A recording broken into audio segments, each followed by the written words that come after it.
ఒకసారి చెట్లన్నీ ఒకసారి మీటింగ్ పెట్టుకున్నాయంట. చెట్లన్నీ మీటింగ్ పెట్టుకొని నేను గొప్ప అని అన్నీ అనుకుంటున్నాయంట. ఒక ప్రదేశంలో ఒక పక్కన గడ్డి, ఒక పక్కన ఎదురు మొక్క, రెండు పక్క పక్కనే ఉన్నాయి. ఈ గడ్డి బాగా ఎదుగుతుంది కానీ ఈ వెదురు మొక్క మాత్రం ఎదగట్లేదు. ఒక సంవత్సరం గడిచింది. గడ్డి బాగా ఎత్తుగా ఒత్తుగా చాలా బాగా ఎదిగింది, కానీ ఎదురు మొక్క మాత్రం భూమిలోనే ఉంది. ఈ గడ్డి నవ్విందంట, నేను చూడు ఎలా ఎదిగానో, దేవుడు నన్ను చూడు ఎలా చేశాడో, నువ్వేంటి అలాగే ఉన్నావని. మరలా ఇంకొంతకాలం గడిచింది. అప్పుడు కూడా గడ్డి ఇంకా ఇంకా బాగా ప్రదేశం మొత్తం అల్లుకుంటూ పోతుంది. ఇంకా చాలా పచ్చగా ఎత్తుగా బాగా హైట్గా బాగా పెరుగుతుంది. కానీ ఎదురు మొక్క మాత్రం అలాగే ఉంది, కానీ దానిలో ఎటువంటి ఎదుగుదల లేదు. మరలా గట్టి నవ్వుతుంది, నేను చూడు ఎలా ఎదుగుతున్నాను, నువ్వు ఇంకా అక్కడే ఉన్నావని. అలా ఇంకో కొంతకాలం అయిన తర్వాత గడ్డి ఎదుగుతుంది, ఎదురు మొక్క ఎదగట్లేదు. చాలా కాలానికి ఎదురు మొక్క కొద్దిగా భూమిలో నుంచి బయటకు వచ్చి కనిపించిన తర్వాత నేను ఎంత ఎదిగానో, ఈ అడవిలో ఉన్నటువంటి ప్రదేశం మొత్తం నేను బాగా అల్లుకుపోయాను, ఈ అడవిలో ఉన్నటువంటి అన్ని చోట్ల నేను బాగా వ్యాపించాను, కానీ నువ్వు ఇంకా అక్కడే ఉన్నావు అని అందంట.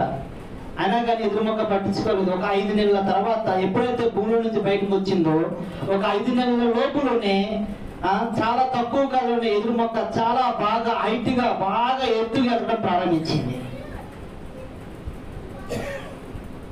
పెద్ద గాలి వచ్చినప్పుడు ఈ గడ్డి పడిపోతుంది, గడ్డి వాడిపోతుంది, కానీ ఎదురు మొక్క మాత్రము వాడిపోట్ల.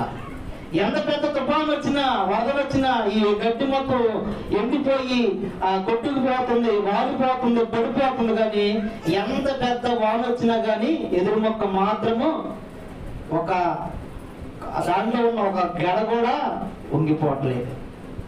ఎందుకని ఈ మాట మీకు జ్ఞాపకం చేశానంటే, దేవుడు ఒక్కొక్కరిని ఒక్కొక్కరిలాగా తయారు చేస్తాడు. ఎదురు మొక్క ఇంతకాలం ఎందుకు ఎదగలేదు అని మనం ఆలోచన చేసుకుంటే, గడ్డి బాగా ఎదిగింది 4-5 సంవత్సరాల దాకా, 2-3 సంవత్సరాల దాకా బాగా ఎదిగింది. కానీ ఈ ఎదురు మొక్క భూమిలో తన వేరును పాతుకుంటూ అన్ని సంవత్సరాలు కూడా పైకి కనిపించలా.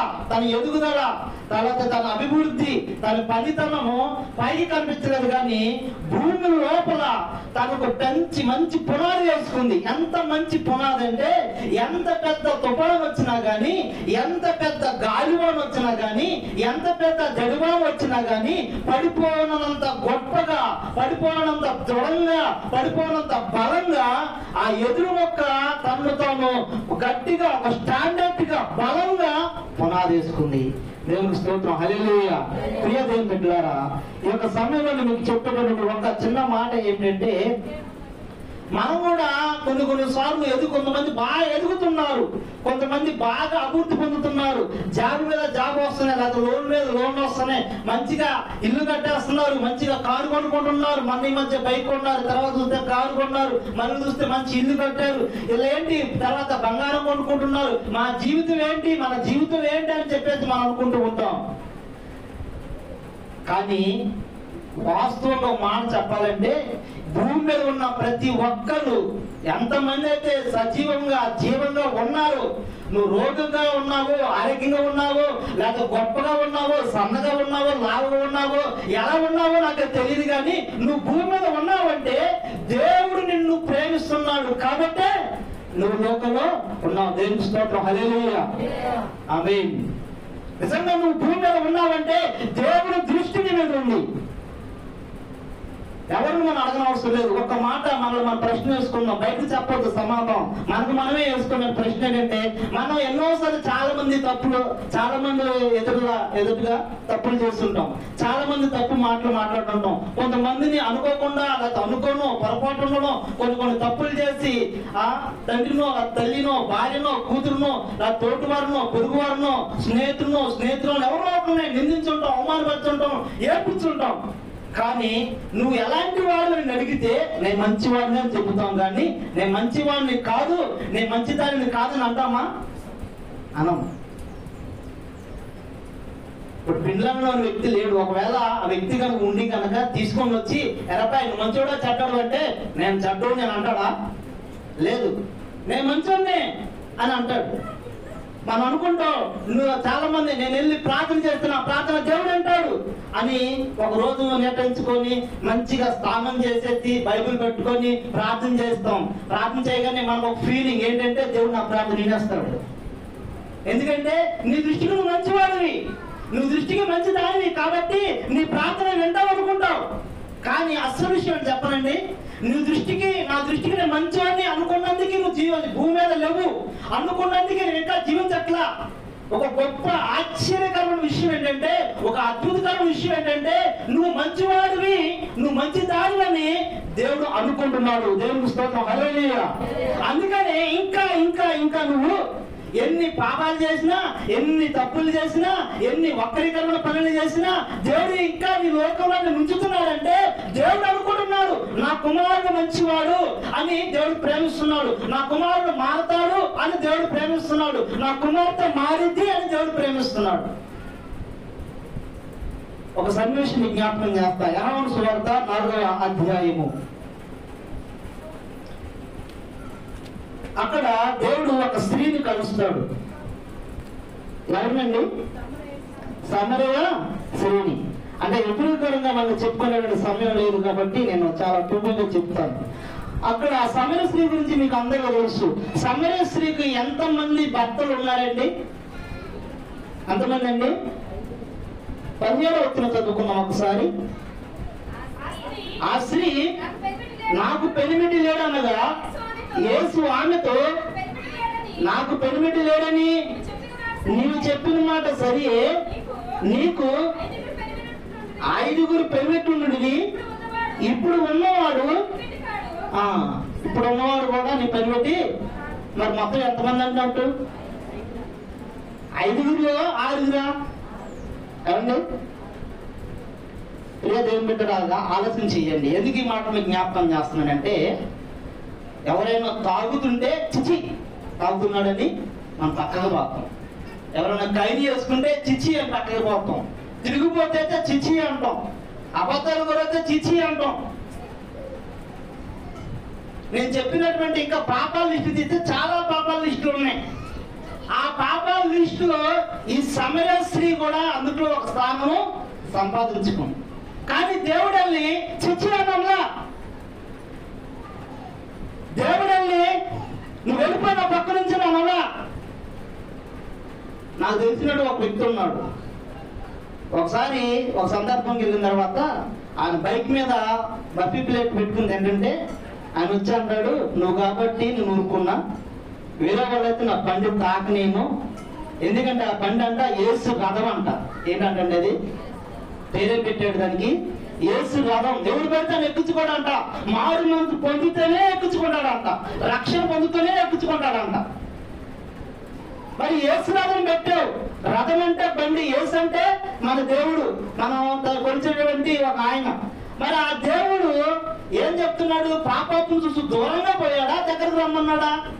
జక్కని పిలిచి దగ్గరకు రమ్మన్నాడా, దూరంగా పోయాడా? యోధాకు దగ్గర కూడా యోధాలో మార్పు వచ్చిన సంగతి తెలిసిన తర్వాత కూడా యోధాకి చివరి వరకు దేవుడు అవకాశం ఇస్తూనే ఉన్నాడు. మరి నేను చూసినట్టు యేసు, నేను చదువుకొని తెలుసుకున్నట్టు యేసు ప్రభు ఎక్కడ కూడా పాపిని దూరం చేసినట్టు కానీ, పాపిని తిట్టినట్టు కానీ, పాపిని హేళన చేసినట్టు కానీ, పాపిని అపవాసం చేసినట్టు కానీ ఎవరైనా కానీ అవకాశం ఇచ్చాడు, మారమని హెచ్చరించాడు, నువ్వు మార్పు పొందమని బోధించాడు తప్ప ఎక్కడ కూడా అపవాసం చేసినట్టు కూడా, ఎక్కడ కూడా అవహేళన చేసినట్టు కూడా లేదు. కారణం ఏంటంటే యోహాను సువార్త 3వ అధ్యాయం 16వ వచనం మొట్టమొదటి లైన్ ఏముందంటే, దేవుడు లోకమును ఎంతో చాలండి. దేవుడు లోకాన్ని ప్రేమ. లోకం అంటే మట్టి గోదే, లోకం అంటే మనుషులే. ఒక కవి గారు చెప్పారు, లోకం అంటే మట్టి కాదు, లోకం అంటే మనుషులు. దేవుడు లోకము అనే మాట దగ్గర ఎవరన్నారంటే మనుషులు ఉన్నారు. దేవుడు మనుషులు ఎంతోగానో ప్రేమిస్తున్నాడు. మంచి పుణ్యాలు చేస్తేనే కాదు ఆయన ప్రేమ. 5 భర్తలు ఉన్నప్పుడు కూడా ఒక సమాజంలో ఒక వక్రీకరణ పద్ధతి నడుస్తుంది. ఒక స్త్రీ సమాజంలో ఒక ఔన్నత్యం లేదు. ఆమె వచ్చినటువంటి సమయం చూసారా?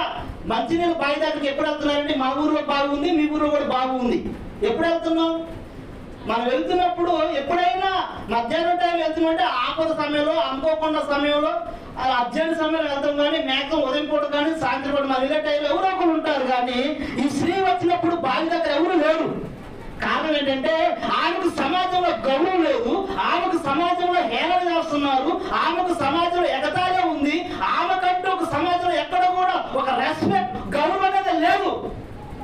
కానీ యేసు ప్రభువు వారు ఆమెను కూడా తలుచుకొని ఆమెను కూడా ఆయన ప్రేమిస్తున్నాడు. కాబట్టి ఆమె ఏ సమయంలో దొరుకుతుందో అని తెలుసుకొని ఆలోచించుకొని ఆ సమయానికి బావి దగ్గరికి వెళ్ళాడు. దేవునికి స్తోత్రం, హల్లెలూయా. గమనించండి, నేను చెప్పే విషయం ఏంటంటే ఒకే ఒక పాయింట్ ఏంటంటే యేసు పాపిని కూడా ప్రేమిస్తున్నాడు. మనుషులు ద్వేషించే వ్యక్తిని కూడా దేవుడు ప్రేమిస్తాడు. నువ్వు చీపట్టే వ్యక్తిని కూడా దేవుడు ప్రేమిస్తాడు. ఒక మాట అంటాడు, దీనులను బెదిరించేవాడు, దగ్గరించేవాడు ఏవో దేవుడిని అంట నిందించేవాడని ఒక వాక్యం ఉంది. మనం చాలా మంది పేదలను లేకపోతే దరిద్రులను మనం ఏం చేస్తామంటే అవహేళన చేస్తాం. చిచ్చి ఎలా ఉన్నారేంటి, అలా ఉన్నారేంటి అని మనం ఎక్కిరిస్తాం. కానీ ఆయన చేసిన వ్యక్తిని మనం చేస్తేనంట దేవుడిని వెక్కిరించినట్టు. ఎందుకు మాటలు మీకు జ్ఞాపకం చేస్తున్నారంటే ప్రియ దేవుని బిడ్డలారా, దేవుడు అందరిని ప్రేమిస్తున్నాడు, అందరికి ఒక సమయం ఇచ్చాడు. ఇక్కడ చూస్తే దేవుడు ఒక పాపిని ప్రేమించి ఆ పాపిని దేవుని సువార్తికురాలుగా వాడుకున్నాడు. దేవునికి స్తోత్రం, హల్లెలూయా. ఆ సువార్త ఆయన మెస్సీయా అని చెప్పేసి గ్రామంలోకి వెళ్ళి చాటి చెప్పినటువంటి ఒక గొప్ప వ్యక్తి ఎవరంటే సమరయ స్త్రీ. ప్రియ దేవుని బిడ్డలారా, ఎందుకు ఈ విషయాన్ని జ్ఞాపకం చేస్తారంటే వాక్యాన్ని ముగిస్తాను. మనం అనుకుంటాం మన జీవితంలో అనుకుంటాం అంటే దేవుడు నన్ను చూడట్లేదు అనుకుంటాం. కానీ దేవుడు ఎన్నో పాపాలు చేసినటువంటి సమరయ స్త్రీని కూడా దృష్టిలో పెట్టుకొని తగిన సమయం ముందు ఆమెను దర్శించినప్పుడు ఆమె లోబడింది, ఆమె విన్నది, ఆమె దేవుని కనుగొనింది. కాబట్టి తన జీవితంలో ఈరోజు సమరయ స్త్రీ గురించి చివరికి వచ్చి మనం చాలా గొప్పగా చెప్పేటటువంటి స్టేజిని దేవుడు ఆమెకు అనుగ్రహించాడు. అంతకంటే ప్రాముఖ్యంగా పరిశుద్ధ గ్రంథంలో ఆమె పేరు లిఖించబడిన గొప్ప ఖ్యాతిని ఆమె సంపాదించుకోగలిగింది. కారణం ఏంటంటే దేవుడు అందరిని ప్రేమిస్తాడు. ఆ ప్రేమగా లోబడింది. ఈ రోజు ఇక్కడ ఉన్న చాలా మంది ఒకవేళ అందరూ ఎవరికైనా దేవుడు నన్ను చూడట్లేదు, నేను ఇంకా ఎక్కడున్నాను అక్కడే ఉన్నాను, లేకపోతే ఏంటి నాకు ఇంకా జాబ్ రావట్లేదు, ఏంటి నాకు ఇంకా రోగం తగ్గట్లేదు, ఏంటి నేను ఇంకా పాస్ అవ్వట్లేదు, ఏంటి అందరు నన్నే అంటున్నారు, ఏంటి నన్నే అందరు ఇలా నిందిస్తున్నారు, అనేకమైన విషయాలు మనలో ఉంటాయి. దేవుడు నేను ఇంకెప్పుడు చూస్తాడు. గట్టిని చూడటానికి దేవుడు చూశాడు. గట్టిని పుట్టించింది దేవుడే, వెదురు చెట్టుని పుట్టించింది కూడా దేవుడే. కానీ దాని స్థాయిలు వేరు, గడ్డి స్టైల్ వేరు, వెదురు స్టైల్ వేరు. దేవుడు నేను ఇంకా ఉంచుతున్నాడంటే ఇంకా నీలో బలము కావాలి, ఇంకా నీలో ఆత్మ విషయంలో తీవ్రత కావాలి, ఇంకా విశ్వాసంలో ఇంకా బలము కావాలని దేవుడు ఇంకా నిన్ను ఇంకా అభివృద్ధి లేకుండా ఆ స్థాయిలో ఉంచుతున్నాడేమో. ఎందుకని మనం ఎప్పుడు దేవుని వ్యతిరేకించే స్థాయిలో చూస్తాం. ప్రభువా నాకు ఎందుకు అవకాశం ఇవ్వట్లేదు, ప్రభువా ఇంకా నన్ను ఎందుకని ఆశీర్వదించవట్లేదు, దేవుడు మంచివాడు కాదనే స్థాయిలో ఉంటాం. కానీ ఒకసారి మన మనసు మార్చుకొని, ఒకసారి మన రూట్ మార్చుకొని, దేవుడు నన్ను ఇంకా ఎందుకని ఆశీర్వాదం ఇవ్వట్లేదు, దేవుడు ఇంకా నన్ను ఎందుకని పైకి స్థాయి తీసుకెళ్ళట్లేదంటే ఒకవేళ నాలుగనే మార్చుకోవాల్సి ఉందా, లేకపోతే దేవుడు నన్ను కోరుకునే విషయాలు కానీ లక్షణాలు కానీ ఇంకేమైనా ఉన్నాయా, వాటిని విడిచి వేరే వైపు వెళ్తున్నానా అని ఇప్పుడు ఆలోచించామా? లేదు. ఎప్పుడు కూడా తీవ్రమైన విమర్శలు చేయటంగా మనం వెళ్తాం. కాబట్టి దేవుని మనసును అర్థం చేసుకునే విధంగా మనము వెళ్ళటం లేదు. ఈరోజు ప్రభు మనతో చెప్పే మాట, ఈరోజు మనతో అందరూ చెప్పే మాట ఏంటంటే దేవుడు లోకాన్ని ఎంతో ప్రేమిస్తున్నాడు. నిన్ను ప్రేమిస్తున్నాడు, నన్ను ప్రేమిస్తున్నాడు, అందరిని ప్రేమిస్తున్నాడు.